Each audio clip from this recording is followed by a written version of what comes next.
میرا یہ سوال تھا کہ خوشبو لگانا تو سنت مصطفیٰ صلی اللہ علیہ وآلہ وسلم ہے، لیکن والدین ہمارے یا کسی کے بھی والدین اگر خوشبو لگانے سے منع کرتے ہیں کہ کوئی آسے وغیرہ چڑھ جائے گا یا کوئی جن وغیرہ چڑھ جائے گا، تو اس کی کیا شرعی حیثیت ہوگی؟ واش روم میں خوشبو ہوتی ہے یا واش روم میں جنات رہتے ہیں؟ یہ خوشبو پسند کرتے ہیں، بدبو پسند کرتے ہیں، آپ سمجھ سکتے ہیں. اور اس کے لیے باقاعدہ دعائیں ہیں.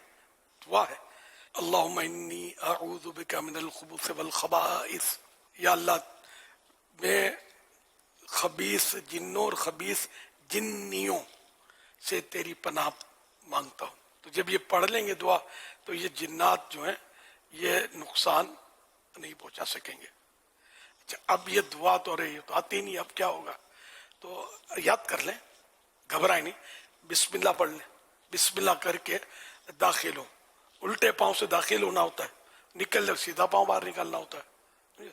تو بسم اللہ اللہم انی اعوذ بک من الخبث والخبائث، تو بسم اللہ پہلے پڑھنی چاہیے. تو اگر بسم اللہ صرف بسم اللہ پڑھ لیں تب بھی یہ کہ اصل اس جو پردے کی جگہ ہے نا، یہ بسم اللہ پڑھنے سے جو اندر میں یہ جنات شیطان جو بھی ہیں ان کی نظروں پر پردہ پڑ جاتا ہے. جس نے بسم اللہ پڑھ لی اسے پھر کھلا یہ نہیں دیکھ سکتے، ان کو نظر نہیں آتا. جب بھی لباس بھی تبدیل کریں تب بھی بسم اللہ پڑھ لینی چاہیے، تو اس سے وہ جنات وغیرہ نہیں دیکھ سکیں گے. تو اس لیے ڈرنا بالکل نہیں ہے، اللہ کے نام میں بڑی طاقت ہے. بسم اللہ پڑھ کے جایا کریں.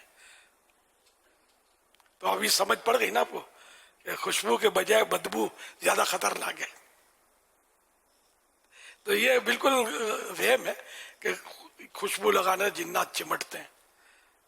الحمدللہ مطلب خوشبو لگانا سنت ہے، اور لاکھوں کروڑوں مسلمان لگاتے آ رہے ہیں، لگا رہے ہیں. بچے بھی لگاتے، خوشبو میں بسے ہوتے ہیں. تو کیا بچوں کو بدبودار رکھو گے یار؟ بچے کو سونگنا سنت ہے، بچے کو سونگنا سنت ہے. بعض بچے واقعی بدبودار ہوتے ہیں، سونگے تو موڈ خراب ہو جائے. تو یوں بچے کو خوشبو زیادہ لگانی چاہیے تاکہ جو اگر کوئی مسئلہ جانتا ہو بچے کو سونگنے کی سنت ادا کرنا چاہتا ہو تو اس کو فرحت ملے، نہ کہ موڈ خراب ہو. ففہم، پس سمجھو اور غور کرو. صلو علی الحبیب صلی اللہ علی محمد.